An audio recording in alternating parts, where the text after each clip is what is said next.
This episode of Going Forward is brought to you by Optmyzr, an award-winning PPC management tool used by advertisers worldwide.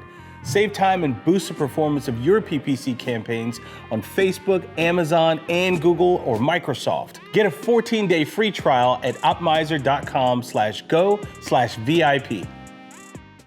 Welcome to Going Forward, where inspiring conversations with leaders and entrepreneurs shape tomorrow.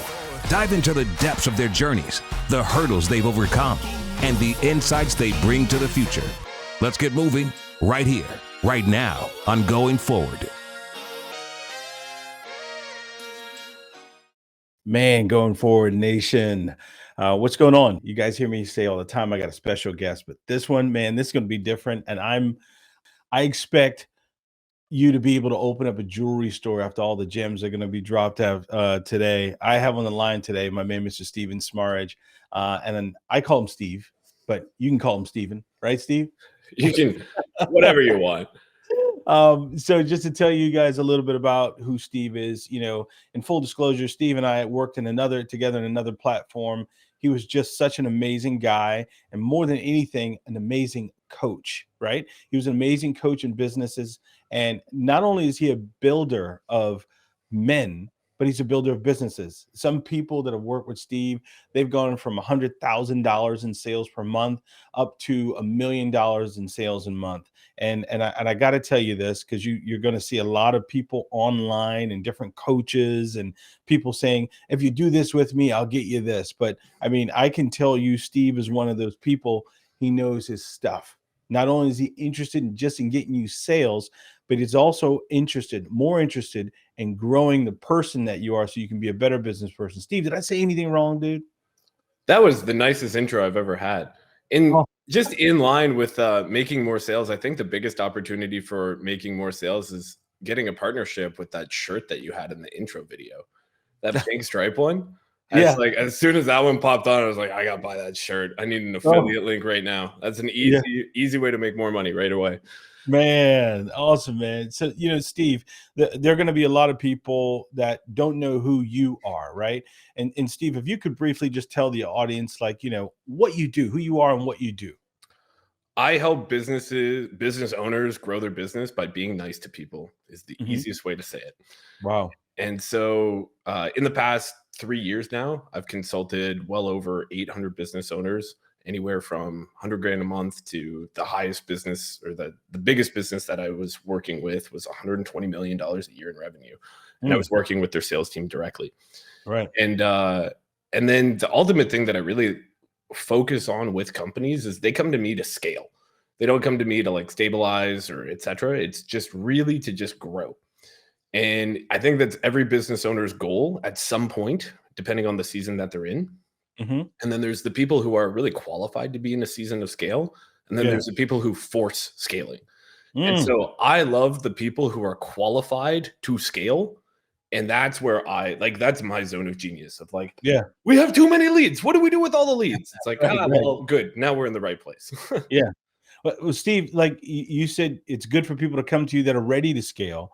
But then, like, if we could back up a little bit, like, how did you put yourself in a position where you knew exactly how to do what you're doing now? Just sheer volume. So I ran my own business. And the thing that I loved most about the business was leading the team, coaching the people, the employees, the staff, the sales team, et cetera, rather than me owning a business. And so I realized very quickly that I love being a high-level contributor to companies rather than I like having a company. Wow. And so I just love being able to provide value of like 20 employees for one company than having my own thing. And that's kind of like what I've been able to hang my hat on. And so I had my own business and then ran multiple sales teams for 2 8-figure companies for about a year. I ran them synergistically with each other. And then I transitioned into pure business consulting. And then I ran that for 18 months, moved into mergers and acquisitions where I ran 3 sales teams. Where we grew one of them from 0 to 523 grand a month in cash collected in 90 days. Another one we took from 90 to 340 grand within 90 days. Wow. And then another one we took from 270 grand to 450K in 90 days. And so as soon as we acquired a company, they were like, hey, we got to make more money to make this investment worth it. I was like, you're your guy. I will help make more money. Thank you. So, and now what I do is I consult business owners, and I have 2 companies that I run sales teams for. And ultimately, just the whole premise of what I'm trying to do and where I'm trying to go currently is to build enough of a CV of, look, I was nice to these salespeople. Yeah. And they outperformed all the other sales teams in the industry where everybody was yelling at them. So, right. So that part didn't really work, because like, you know, I came up in what I like to call it the 80s management, right?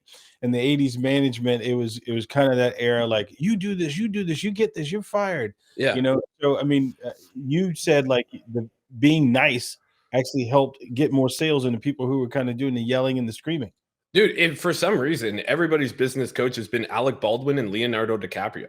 It was like, you either get a knife set a car or you get fired. And then it's Right. like whatever Leonardo DiCaprio, like he just lied to make money.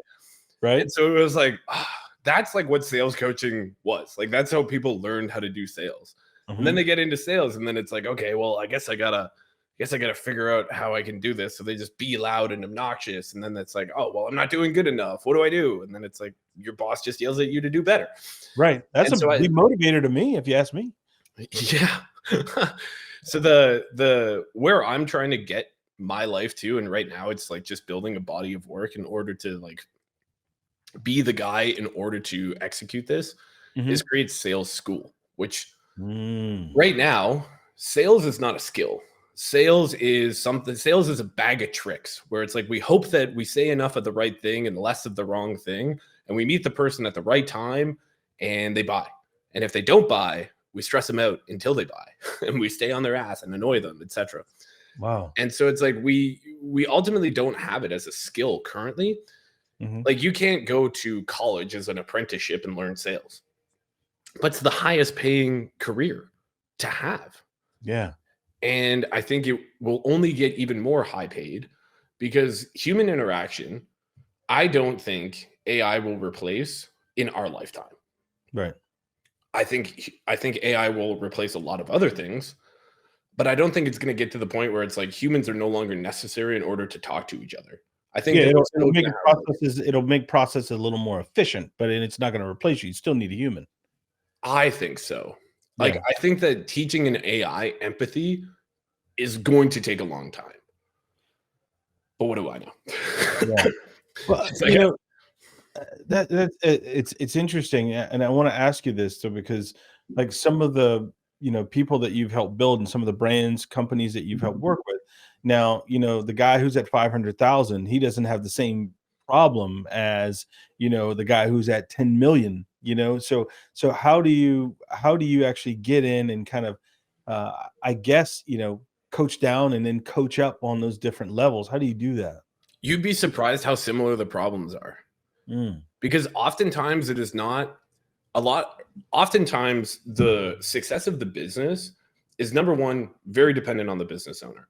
Got it. However, it's also dependent on the market, how good the offer was when they presented the offer to the market. And so if a business owner is capped at 500,000, like, I more so look at timelines of business ownership rather than revenue generated. So if somebody is a new business owner and they start a business, they go from 0 to 500 grand a month within 90 days. Yeah. That person has to learn a lot very quickly. Yes. But it also means that they had a great offer at the right time. Okay. And so that offer has a way higher ceiling than an offer that goes from 0 to 40K in the first 90 days. And so it says a lot about the offer, the business, the structure, etc. Yeah. As well, is that the problems that the business owner has to solve is being able to identify the right problem and the right constraint. So the only thing that really changes is the problems that they solve, rather than that they have different problems. And so they just have to get crystal clear on, like, okay, well, this is the constraint of my business. Yeah.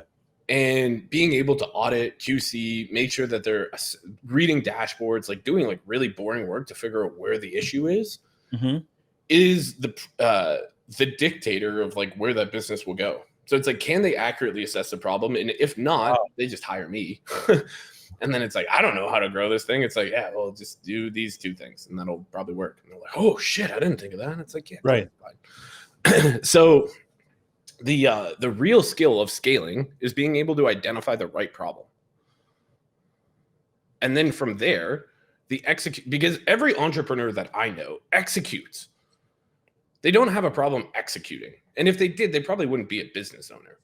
Yeah. But they often execute on the wrong thing, which keeps them stuck and creates more problems. Mm-hmm. And so the most successful business owners that I know solve the right problem the first time, or adjust quickly if they solve the wrong problem, or solve the problem that creates the least amount of consequences. What if the business owner itself, like the majority of times I've seen, like it was the same for me, even in my case, just being honest, where the business owner is the bottleneck. You are the problem. And then they go sniffing around everything else in the office or in the organization to see like, well, what's the problem? Why aren't we growing? Why aren't we scaling?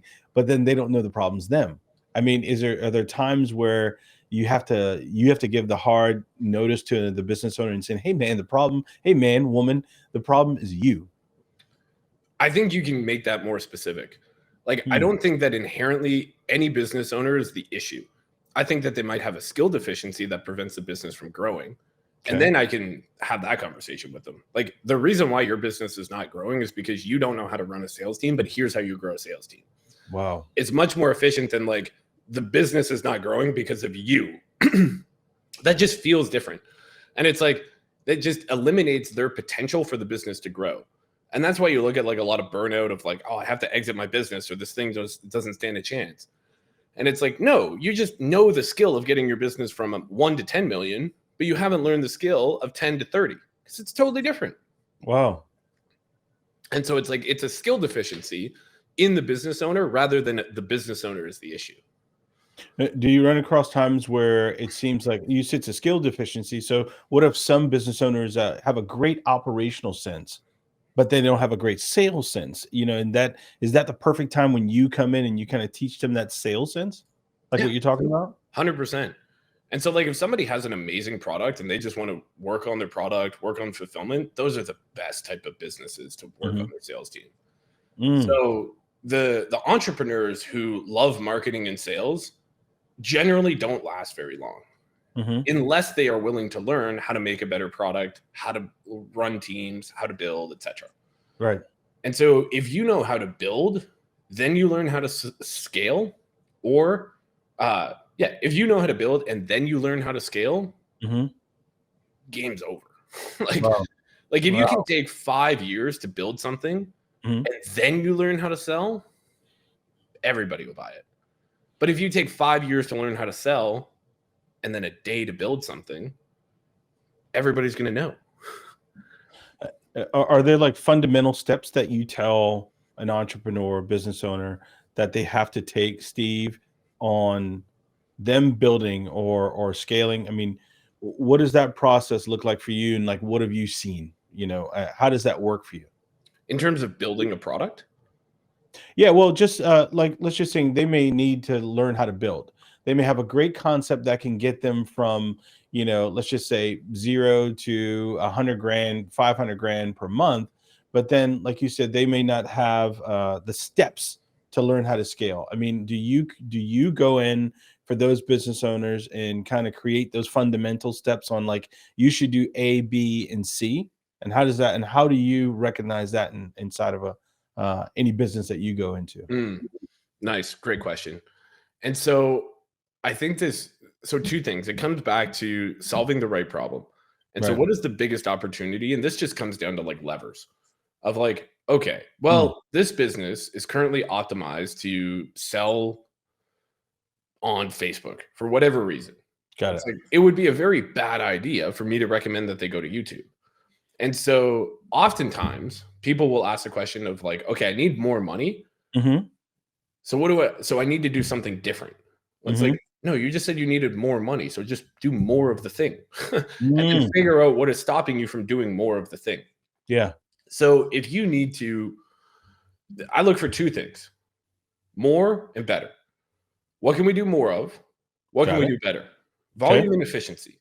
It's the 2 magical variables of life. Like you either have to do more smart stuff and less dumb stuff, or you just have to do something better. Like, and there's no other variable that you can change. Volume and efficiency is like key metric. What do you do when you need to lose weight? Move more, eat less. More smart stuff, less dumb stuff. Like just immediately. And so then if I look at a business and I'm like, okay, well, what can we do more of? What can we do less of? Let's just pull these levers and figure out how we can do that. And then what is standing? So then the second question becomes, well, what is standing in our way from pulling these levers? Right. Is that the business owner thinks that it won't work? Okay, well, then I can just supply data. It's like, if me just saying it doesn't work, then it's like, look, here's 15 different case studies in which I know this works. If that doesn't work, then the business owner inherently becomes the constraint. So okay, so good question. So now I'll take it back to the business owner being the constraint.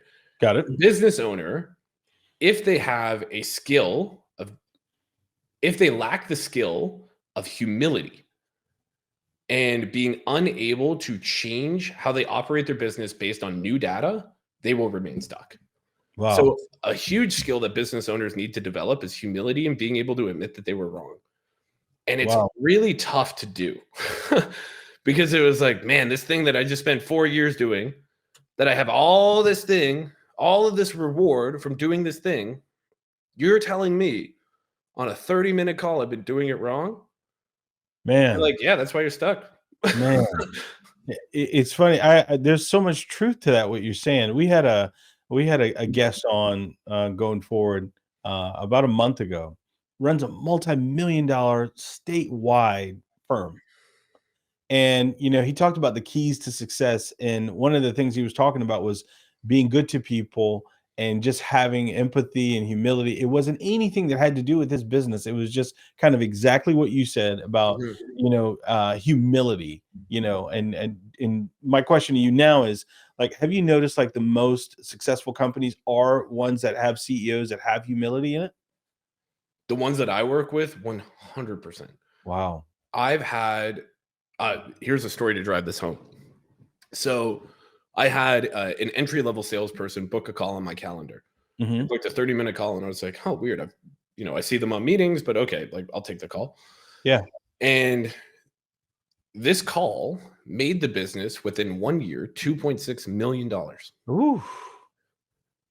That's a great call. They hopped on the call. They said, hey, these leads don't know that we're going to call them. Can we just tell them that we're going to call them?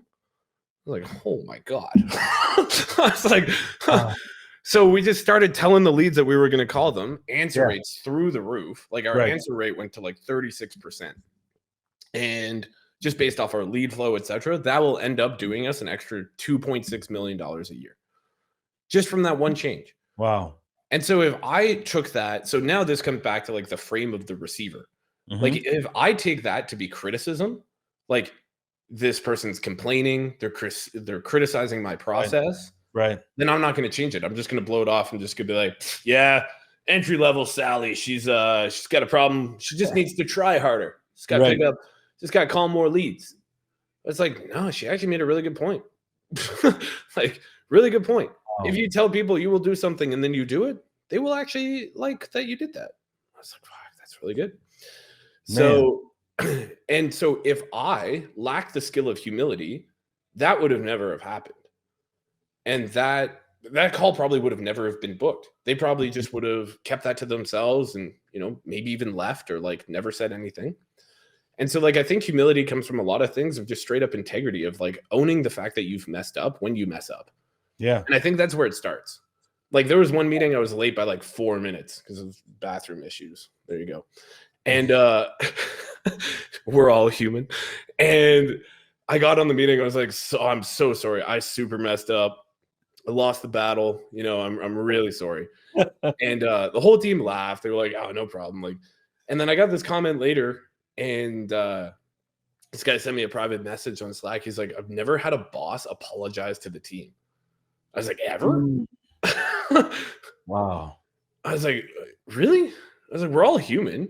Yeah. Like, it's not like I have more things figured it out than you do. I just have more volume. and I've spent a little bit more time under the gun of like what this position is. So it's like I feel confident in saying it, but at the end of the day, it's like everybody poops. It's like sorry. And so it's like just to like humanize it of like it doesn't matter how much money you make. It doesn't, like, at the end of the day, humans are human, and everybody has like such a cool, unique experience on how they go through this planet. Yeah. How they go through the short amount of time that we all have together. It's like I can learn so much from any other human that I talk to. Wow. And I think me having that inherently and always having that, like, I think that's just been like something I've been raised with, of like, I've always just found other humans very interesting.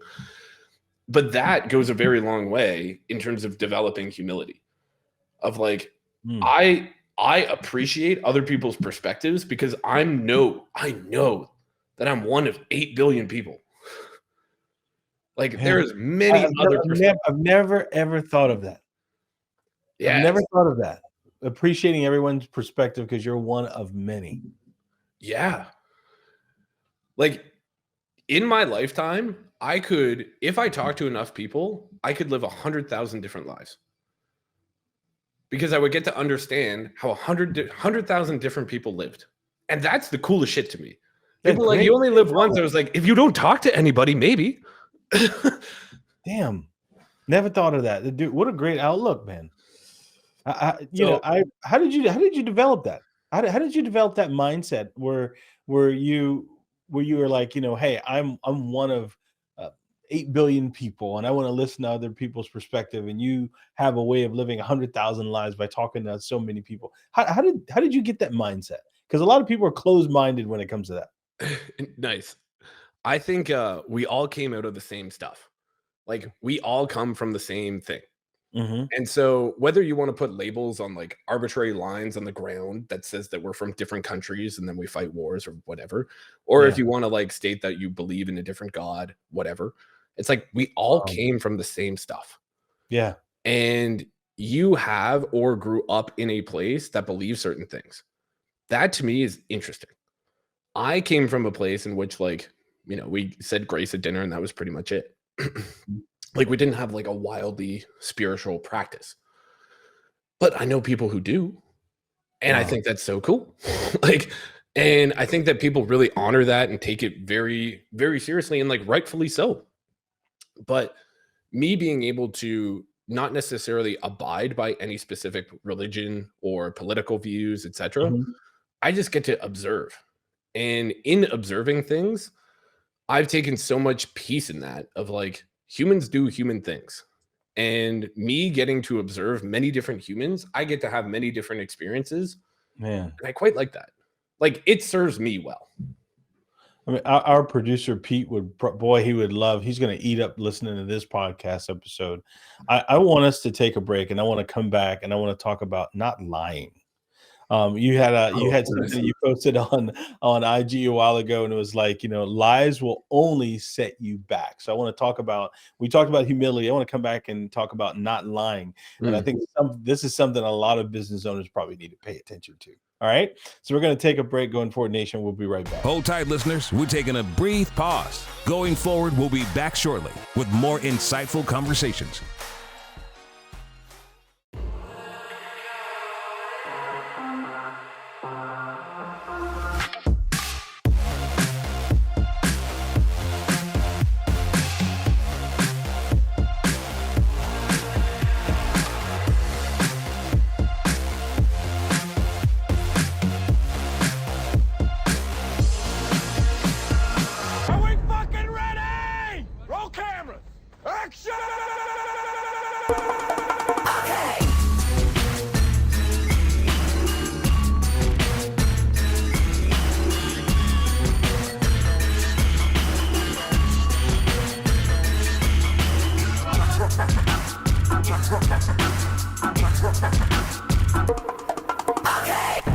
Allow me to reintroduce myself. My name is Hov, H to the O-V. I used to move snowflakes by the OZ.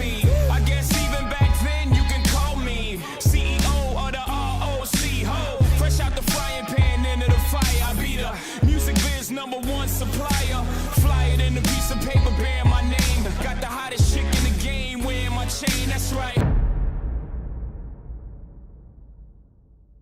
Hey, it's Eric here from VIP Marketing, and I want to ask you digital marketers something. Are you frustrated with your current PPC marketing campaigns? Well, I want to tell you about a tool that we use here at our agency. It's called Optmyzr. You have the ability to get your reports up to date and make sure that you get alerts on them. You can even work into workflows as well.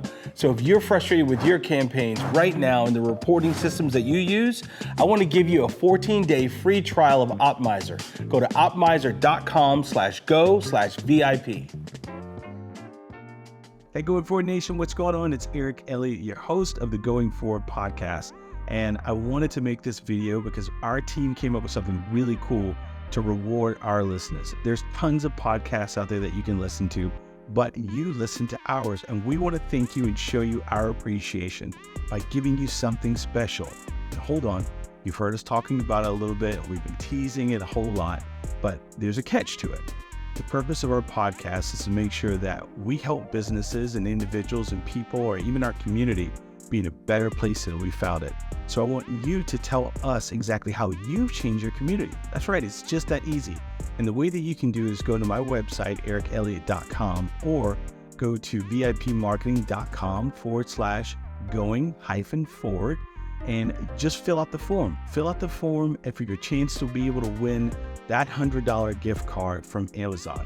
That's right, the $100 to Amazon. You can spend it on whoever you want to spend it on, buy whatever you want to be able to buy.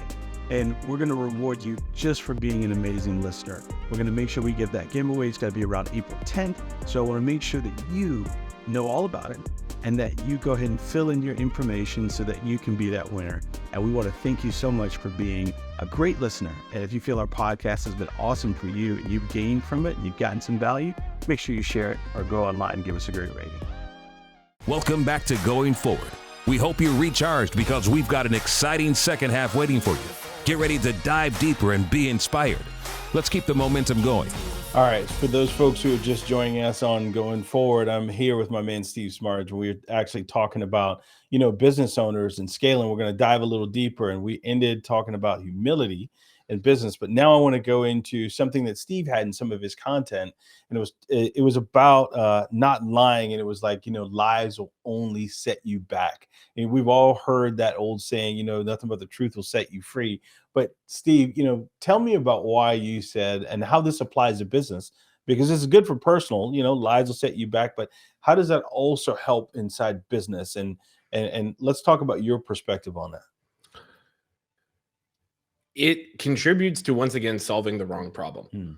If we have incorrect data, we do the wrong thing. And I hate doing the wrong thing.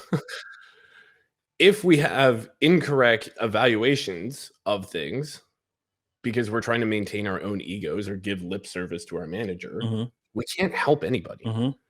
Like, if somebody doesn't present to me that they have a problem and I assume that they have zero problems and they're doing the job 100% correctly, well, then the job is the issue. But if somebody says, hey, I have problems, I'd be like, okay, well, can we solve them? Probably. Most problems you can solve. So one of the core values with all companies that I work with is state the facts and tell the truth. Number one, because lying, when you lie, you have to remember what you said, which automatically makes things more stressful.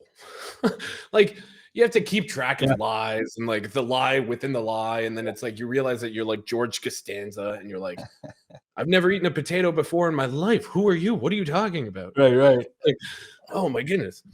And so I've realized that you can bypass almost all corporate political like bureaucracy just by speaking from the heart. So I had this one meeting with a manager of mine. So she reports to me actively. And she said something on a meeting. And I realized that in a meeting that her and I had one-on-one, I had said something incorrect, or I had said, I approve this thing. Now we're on a group meeting with her, myself, and the board. And she says something that I initially agreed with on our one-on-one, and I disagreed with it in public. And I totally forgot that I gave her the approval on a one-on-one. And if I was corporate background, or like, there are so many ways that I could address this up. and apologized. Right. Or I could have just not addressed it. But I just called her. I was like, hey, first off, I love you a ton. And I'm so sorry because like I gave you this approval. I totally forgot that I did that. And then in the meeting, I didn't realize until 2 hours later, that's why I'm calling you. I'm going to address this and let the team know that I gave you the approval and this is 100% my fault. Wow. Thank you for not throwing me under the bus. But like, man, I feel bad.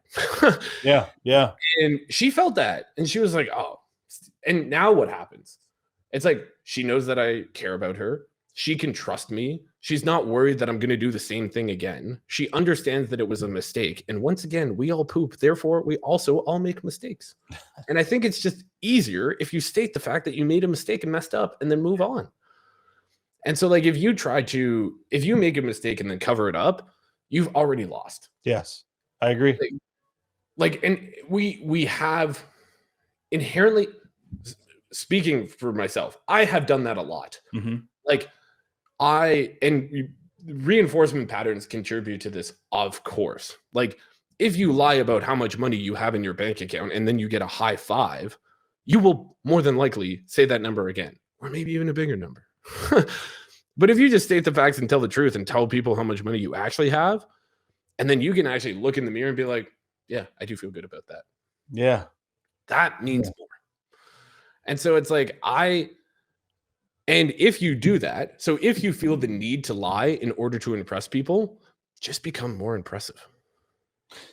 You know, Steve, man, what a great topic. And we are in an age now where everyone gets online and they say, I'm a coach, I'm a coach, I'm a coach.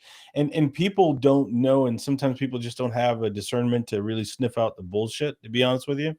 So like, you know, and everything that I'm hearing from you, Steve, I've seen it and I've witnessed it. You are that kind of guy. But what are people to do when they don't know if the person is lying? They're not going to have a Steve that's going to call them and say, I screwed up. Let me make that public that I screwed up. How do people know who's the right coach to work or the right company to be able to be with? How do they know, Steve? Can you show me your previous business before you became a coach? That's like, if their coaching business is their first business, you're already fucked. Like if you start a coaching business with having no previous business experience, high probability you tell me to do the wrong thing. Yeah. Like, oh, let me show you how to build a high ticket offer. It's like, huh? What define those words? Right. What is high ticket? What is offer? What do these words mean to you? Mm-hmm. And so if they're a coach and they have not built a business or they don't have a reasonable CV, I would just go off of that. Wow. Or if you ask for a track record and they can't provide one, immediate problem. And then the counter to this is like, if you're a new coach and it is your first business, don't start with business coaching. Yes. Like I agree. I agree. Like start with something that you know, something that you dominate. Like if you are incredibly disciplined or you have, a super special way that you help people or whatever, start with that. Like I didn't start with business coaching. I started with weight loss because I worked at a gym for 6 years. Yeah. And then I was like, I feel pretty good that I can help Joanne lose 40 pounds. Like I feel pretty good about this. Yeah. And so I started charging people more money to do that thing. Wow. And I felt fine doing it. And then after I built my business and I ran 2 sales teams very successfully, I was like, I think I can tell other people how to do this. Yeah. One of the things I heard you say before, you were like, hey, you referred to yourself as the buff hippie. Yeah. and that goes into one of the things that you talk about being able to have discipline in what you're doing. Do you think a lot of entrepreneurs or even the most successful ones that they have some type of discipline that they put into their daily regimen, or they have to? Is it important for them, Steve? I think discipline is the most important thing. So I think and here's why. So if we look at volume and efficiency, Mm-hmm. both of those two things are solved if you do something for long enough. Right. So, and how do you do things for a long time? You stay disciplined to it. Yeah. Or have reps, right? Exactly. So many people can pick a plan. Many people can make decisions. Sticking to the plan is very difficult to do. And so solving for how do I stick to the plan is solving for, or basically asking the question, how Right. can I get more disciplined? And so there's the way in which you get disciplined is the first 20 hours, the first 10 to 20 hours of doing anything, it's all going to suck. And you Wow. just have to accept that. So you just have to accept that the first 20 hours of you learning a new skill, you're going to be terrible. Yes. You're just going to be.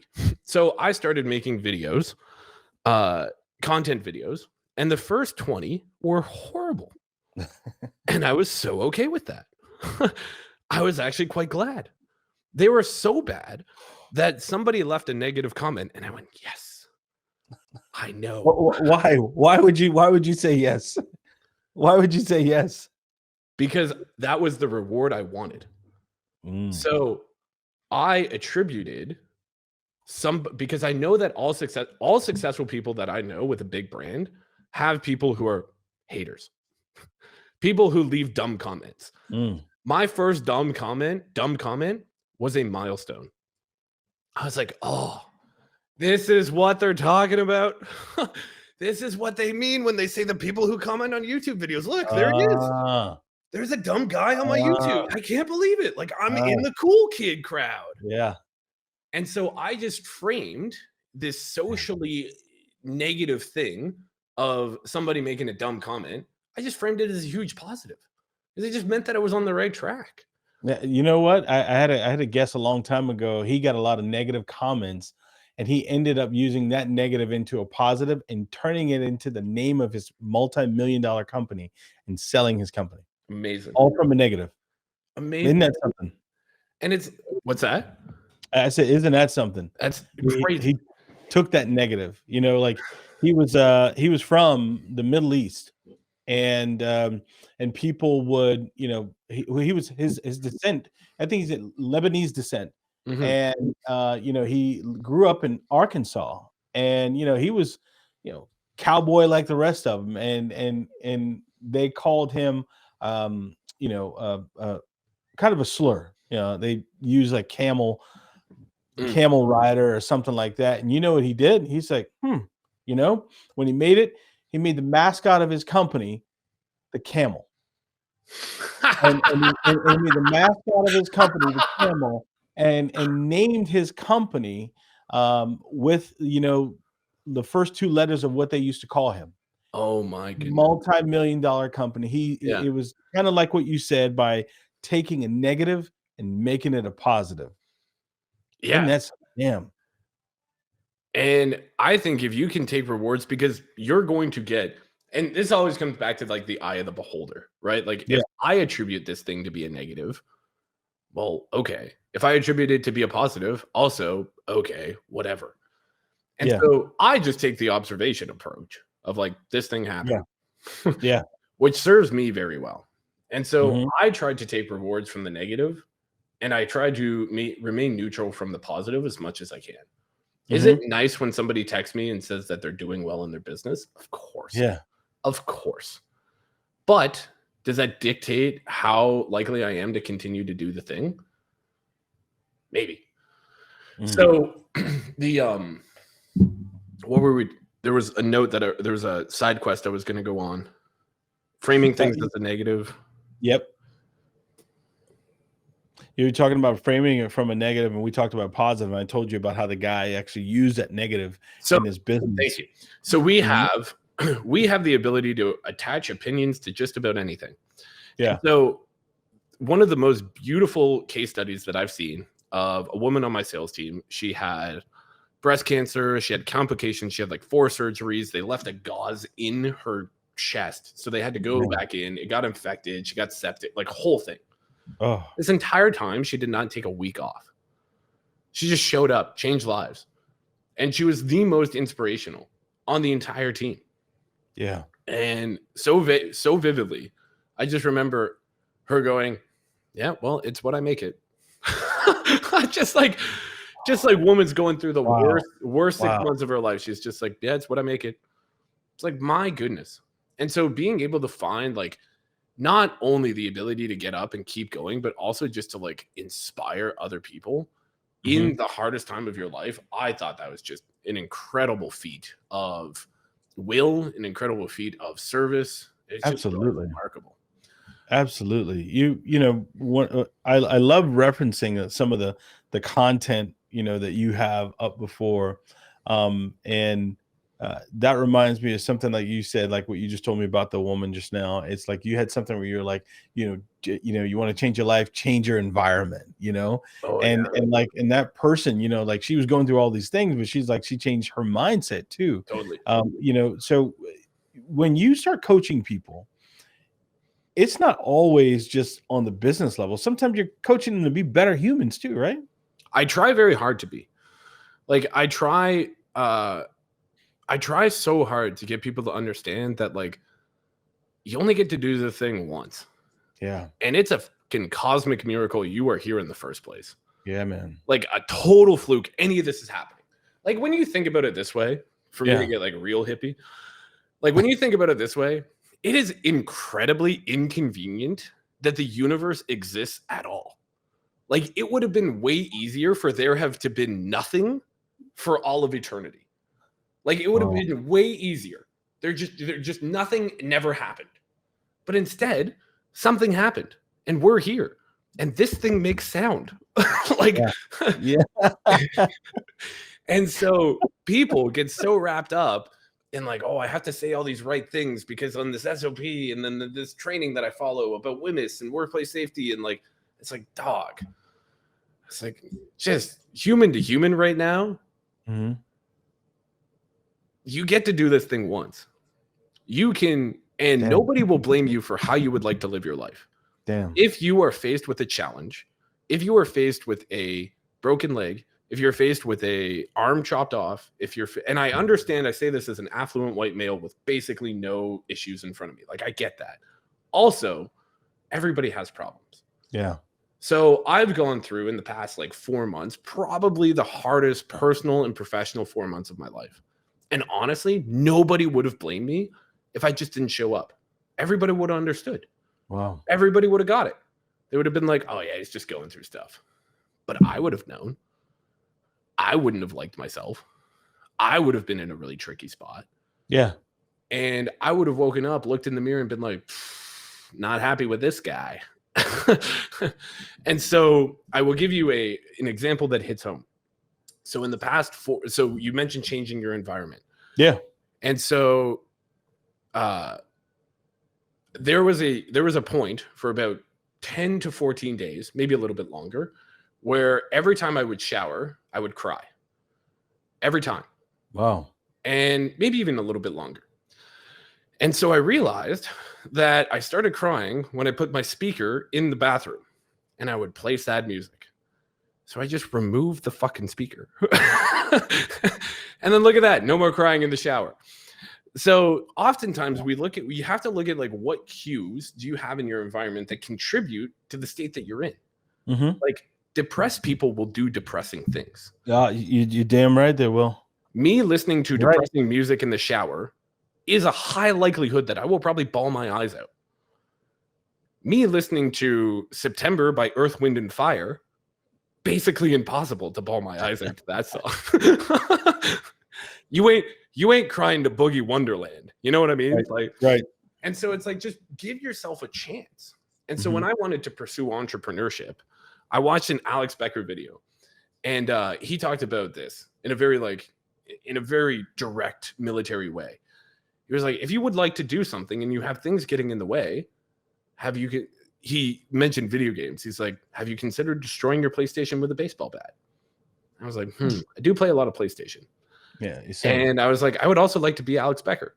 This is like 21-year-old me. And so I literally took my baseball bat and destroyed my PlayStation. And I have yet to play PlayStation since then. And I was like, good, whatever that means. Like I went to like tournaments and stuff for video games. Wow. Crazy, right? And I was like, nah, I should probably like make money and make jokes on the internet. That feels more productive. So in looking at like how you can change your environment to set you up for success, my coach, Trevor Cash, he's smartest man in the world. He has this one sentence, and I basically pay him to talk to him for an hour. And this is probably the smartest thing he's ever said to me. Mhm. He said, make it as easy as possible to work as hard as you can. Remove all distractions and make it as easy as possible to work as hard as you can. Damn. Because then you have then it's like excuse isn't even in your vernacular. It's like you just work because it's easy. Damn. That's it. I'm trying to break that down. Make it as easy as possible to work as hard as you can. Yep. You said something earlier. You said there was 3 things to make hard work easier. It was intensity, it was stress, and concentration, energy, all of these things. Break that down for me, like the 3 things that you feel like you need to do to make work easier. The things that I need to do to make work easier is understand what reward I'm working towards. Like, what carrot am I currently chasing? Got it. So this is what it does for me now. When I first started and I was $110,000 in debt and I had to have my girlfriend pay for my gas in my 07 Corolla, true story, I was like, I just don't want to ever be in this situation ever again. Never. So I had a stick to run away from. And I ran so far and so long and just didn't look up from that stick. And so that's a really good 0 to 1. It was just pure violence. Like, I refuse to be in this situation ever again. But now I can gain a lot of meaning from life by being useful, by doing it often and doing it well. Yeah.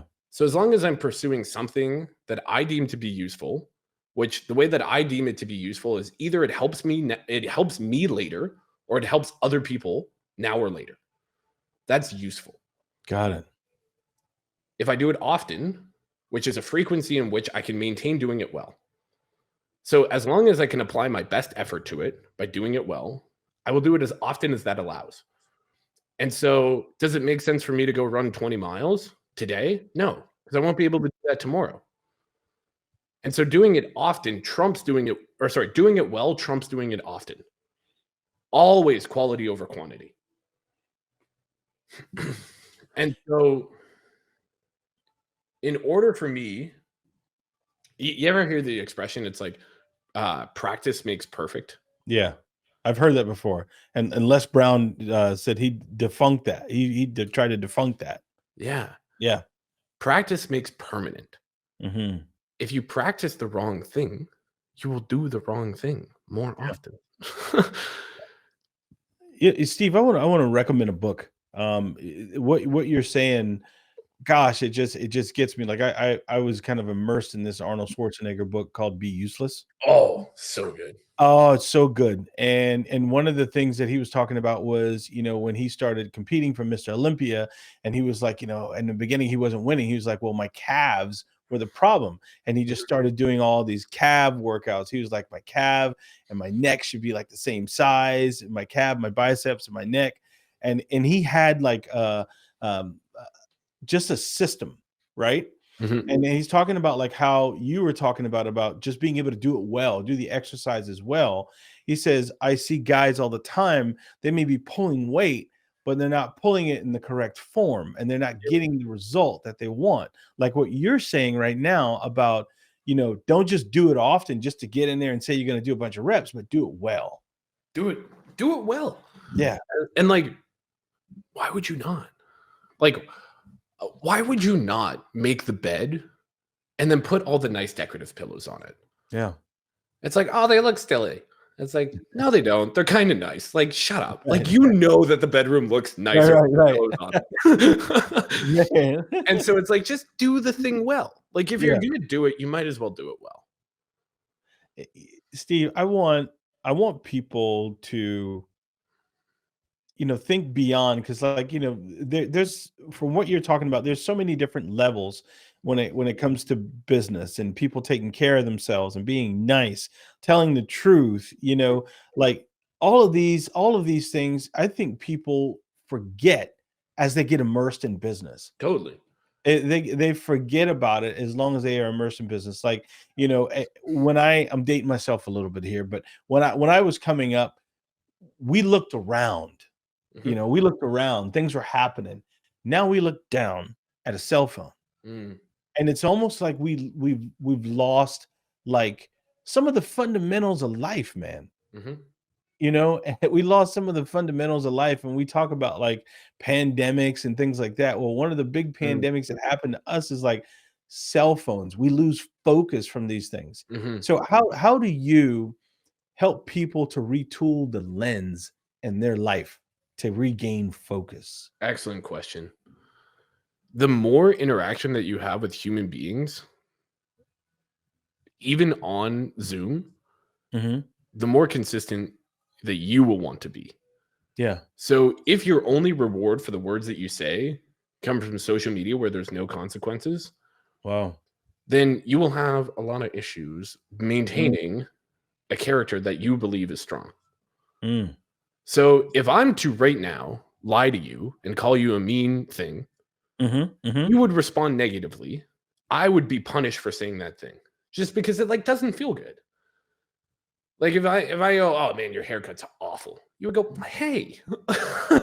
Right. And then immediately I'm punished. And I know that I shouldn't do that. Like that behavior. So I did a behavior, you punished it. Wow.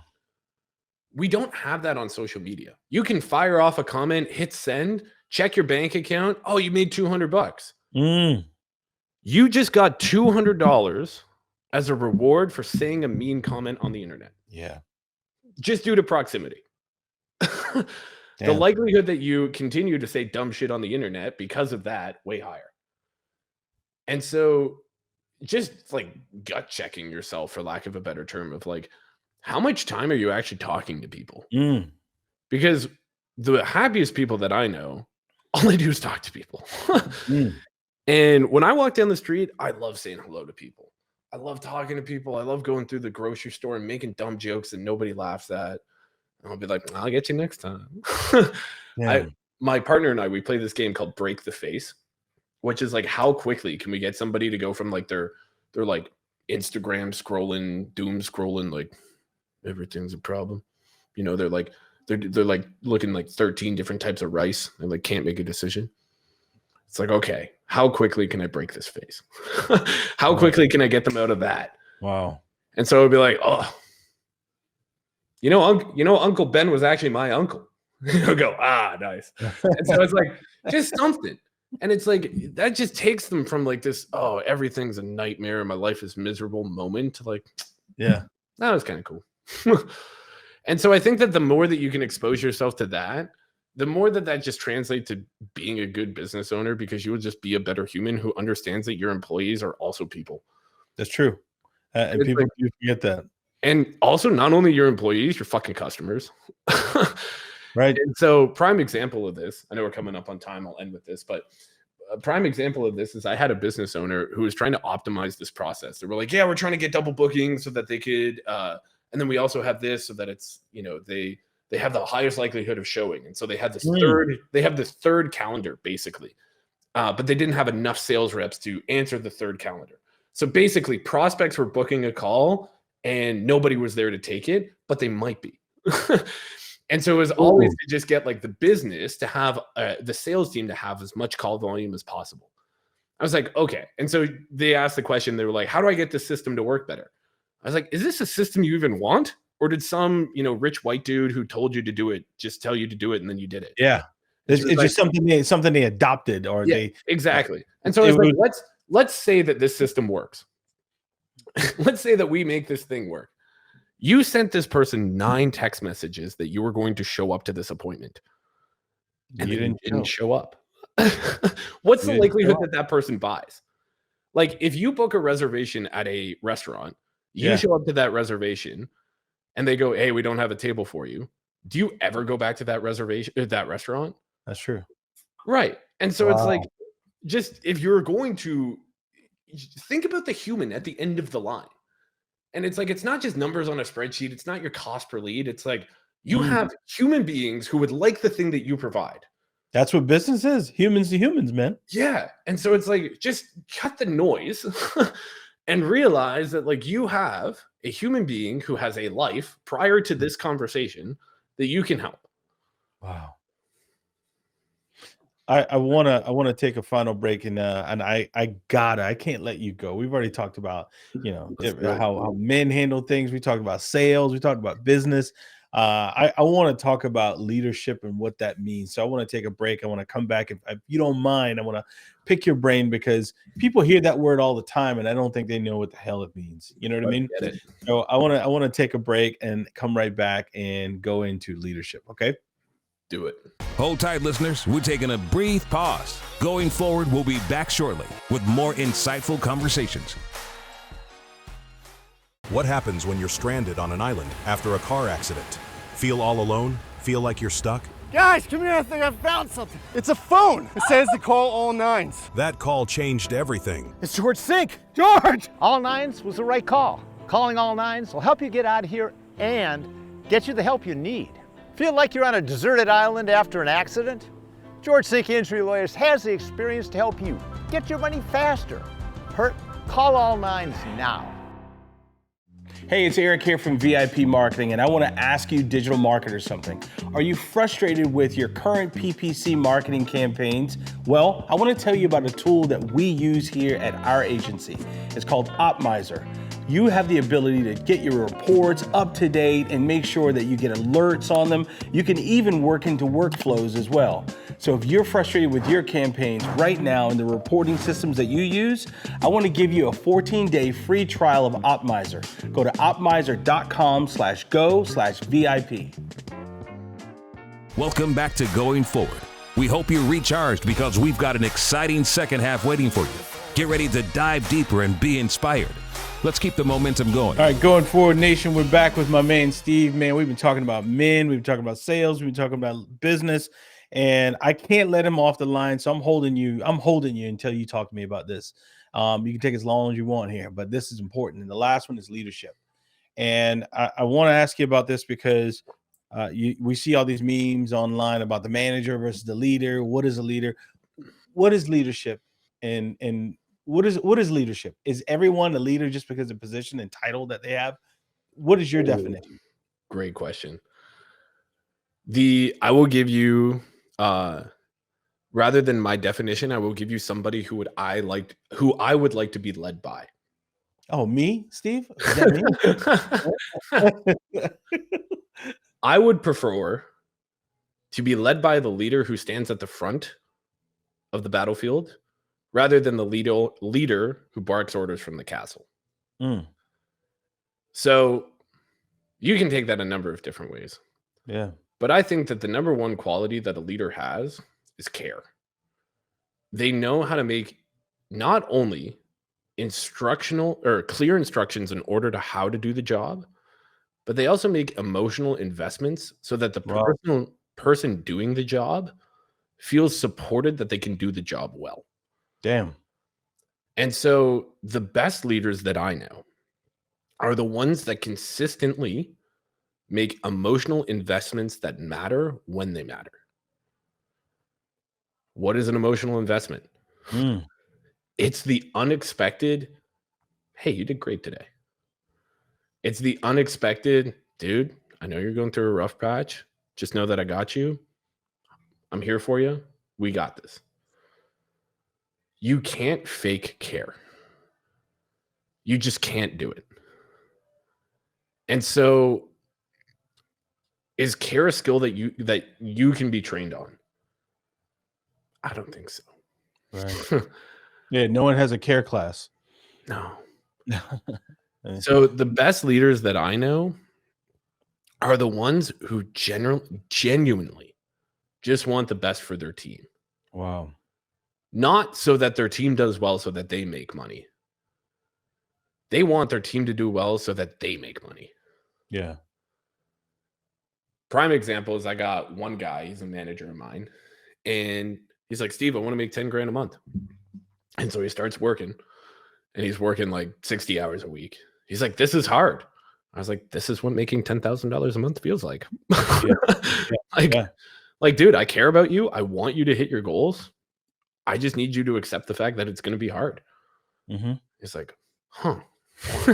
Like, that was calming. I was like, you're not doing anything wrong. You're doing a lot. A lot of it is incorrect, and we'll correct it. But you're not wrong in feeling like it is hard to make 120 grand a year. Yeah.